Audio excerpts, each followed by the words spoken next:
ഞാൻ നിങ്ങളുടെ സൂപ്പർ അപ്പു. അപ്പൊ നമുക്ക് കൂട്ടുകാരെല്ലാം പരിചയപ്പെടുത്തി തരാം. നമ്മളൊന്ന് ഇന്നൊരു ഇന്റർവ്യൂ ആണ് എടുക്കുന്നത്. അപ്പൊ നമുക്ക് ആദ്യമായിട്ട് നമ്മുടെ സ്വന്തം ദേവൂട്ടൻ, പിന്നെ നമ്മുടെ കൂട്ടുകാരെ ഇതുവരെ ഈ വീഡിയോയിൽ വന്നിട്ടില്ലാത്ത നമ്മുടെ സ്വന്തം ആച്ചു, ഇത് നമ്മുടെ മിന്നു. അപ്പൊ നമ്മുടെ ആച്ചുവിനെ കുറിച്ചുള്ള ഒരു ഇന്റർവ്യൂ ആണ് നമ്മൾ ഇന്ന് എടുക്കുന്നത്. ആച്ചു എന്നാണ് വീട്ടിൽ വിളിക്കുന്നവര്, ശരിക്കുള്ളവര് ആദിനാഥ് എന്നാണ്. അപ്പൊ നമുക്ക് വീഡിയോയിലോട്ട് പോവാം. അപ്പൊ നമ്മുടെ ആദ്യയുടെ ഒരു പാട്ട് കേൾക്കാം ഗൈസ്. കരിങ്കാളിയല്ലേ കൊടുങ്ങല്ലൊരു വാഴണ പെണ്ണാള്, കൊടുവാളെടുത്ത് ചുടുകാരിക ചോരയിൽ നീരാട്.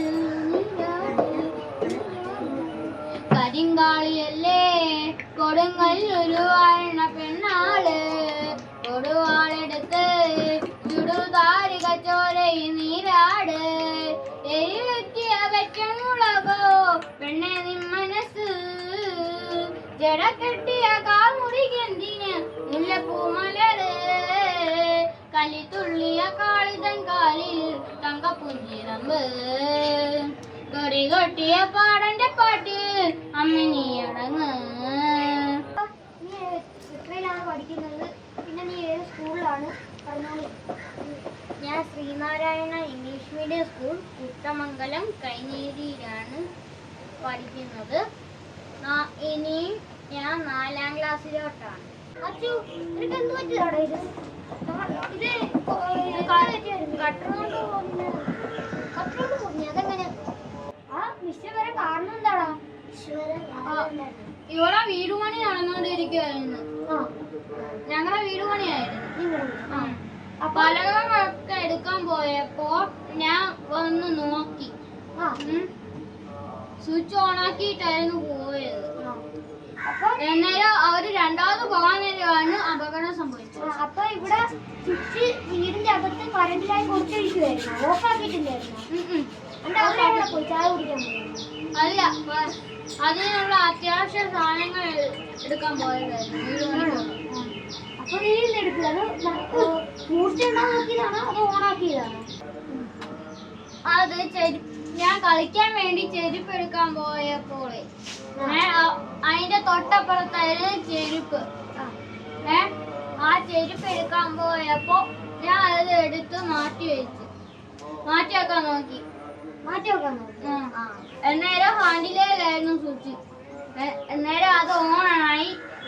ഞാൻ പേടിച്ചു പോയി. എന്നേരം ഞാൻ താഴേക്ക് ഇട്ടത് കാലയിലായിരുന്നു. നീ ഒന്ന് ചെവിയിൽ എന്തൊക്കെ ഏറ്റെന്നറിഞ്ഞല്ലോ അവള്. അത് ഞാൻ പഠിച്ചോണ്ടിരിക്കുമ്പോ ബ്രൗൺ പേപ്പർ എടുത്ത് ഇങ്ങനെ കുത്തി തളിക്കൊണ്ടിരിക്കുകയായിരുന്നു ചെവിയിലേക്ക്. ഞാൻ കുത്തി തള്ളിയപ്പോ അതങ്ങ് ആകത്തോട്ട് പോയി. അത് ചുമ്മാ ഇങ്ങനെ തള്ളിയത്. എന്നാലും അതിങ്ങ് അകത്തോട്ട് പോയി. അത് പുറത്തോട്ട് എടുക്കാനായിട്ട് ശ്രമിച്ചപ്പോ വീണ്ടും അങ്ങ് അകത്തോട്ട് പോയി. നീ പഠിച്ചോണ്ടിരുന്നപ്പോ ഇങ്ങനെ അറിയാതെ ശവിക്കാതെ വെച്ചതാണോ? എത്ര പേപ്പർ കയറ്റിയായിരുന്നു നീ ചെവിക്കകത്ത്?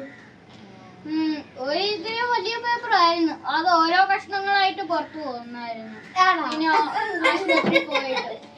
അത് അകത്തിരുന്നല്ലോ.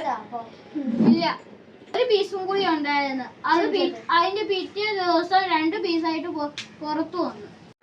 നീ ഭയങ്കര സ്റ്റാറാന്ന് പറഞ്ഞല്ലോ, ക്ലാസ്സിൽ കിടന്ന് ഇടിയാന്നൊക്കെ അറിഞ്ഞു. അത് എന്തായിരുന്നു സീൻ? എന്തായിരുന്നു? ഞാൻ മാത്സിന്റെ ഹോംവർക്ക് എഴുതിക്കൊണ്ടിരിക്കുകയായിരുന്നു, അതും ക്ലാസ്സിൽ ഇരുന്നോണ്ട്. എന്നാലും അവൻ ഒച്ച ഉണ്ടാക്കിക്കൊണ്ടിരുന്നു. ഫ്രണ്ട്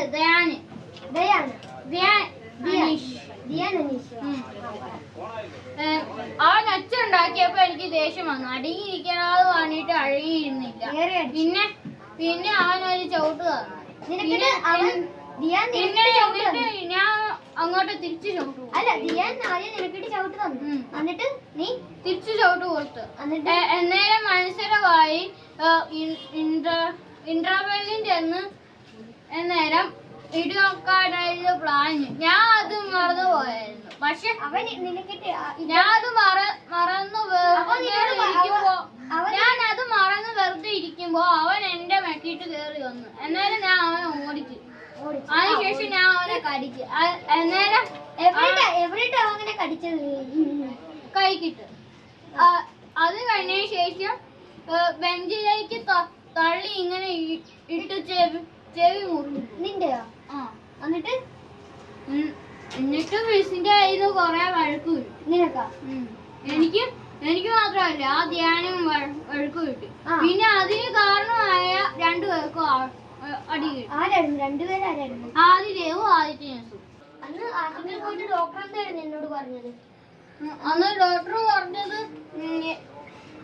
വലിയ കുഴപ്പമൊന്നും ഇല്ലെന്നാ. മരുന്നൊക്കെ കഴിക്കണമെന്നൊക്കെ പറഞ്ഞു. മരുന്ന് ചെവിയിൽ ഒഴിക്കുന്ന മരുന്നൊക്കെ ഉണ്ടായിരുന്നു? ചെവിയിൽ കഴിക്കുന്നതല്ല, ഗുളിക ഉണ്ടായിരുന്നു. എനിക്ക് ഈ ക്രിക്കറ്റ് കളിക്കകത്ത് വിരാട് കോഹ്ലിനെയാണോ ഇഷ്ടം രോഹിത് ശർമ്മനെയാണോ ഇഷ്ടം? വിരാട് കോഹ്ലിനെ. കാരണം ഞാൻ വിരാട് കോഹ്ലിയുടെ വലിയൊരു ഫാനാണ്. ഇത്തവണത്തെ IPL സീസണിൽ 708 റൺസ് എടുത്തിട്ടുണ്ട്. സ്ട്രൈക്ക് റേറ്റ് കൂടുതലാണ്. അങ്ങനെ കുറെ കാരണങ്ങളുണ്ട്. ഒരു കാര്യം ഞാൻ നിന്നോട് ചോദിച്ചു, എനിക്കിപ്പോ ഞങ്ങളെല്ലാവരും സാറ്റ് കളിക്കാൻ വേണ്ടി ഇവിടെ ചെന്നു. അപ്പൊ നിനക്ക് എണ്ണാൻ കഴിയാത്ത കാരണം എന്താ? അതിന്റെ കാരണം ഞാൻ എണ്ണുമ്പോ മാത്രം എല്ലാരും വന്ന് സാറ്റ് അടിക്കും. അതാണ് കാരണം. അതെങ്ങനെ വരും? നീ അവിടെ നിൽക്കുമ്പോ നീ അടിക്കണം, അല്ലാതെ അതെങ്ങനെ? ഞാൻ അങ്ങോട്ടൊക്കെ പോകുമ്പോ അതിന്റെ ഓപ്പോസിറ്റ് സൈഡിലൊക്കെ ആയിരിക്കും നിങ്ങൾ ഓടിക്കുക.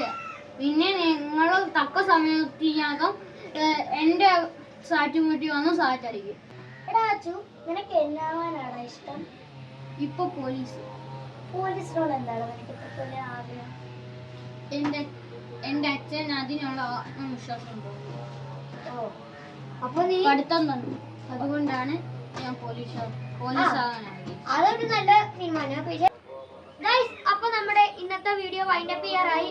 അപ്പൊ നമ്മുടെ ആച്ചുവിന്റെ വാക്കുകൾ ഇനി നിങ്ങൾ ഇങ്ങനെ കട്ടറൊന്നും എടുക്കരുത്. എടുത്താൽ അത് ആപത്താണ്. നമ്മൾ വൈൻഡപ്പ് ചെയ്യുകയാണ്. ഇനി അതിരുഗ്രം വീഡിയോസ് ആയി നമുക്ക് ഇനി അടുത്ത വീഡിയോയിൽ കാണാം. അതുവരേക്കും ബൈ ബൈ. സബ്സ്ക്രൈബ് ചെയ്യാൻ മറക്കരുത്.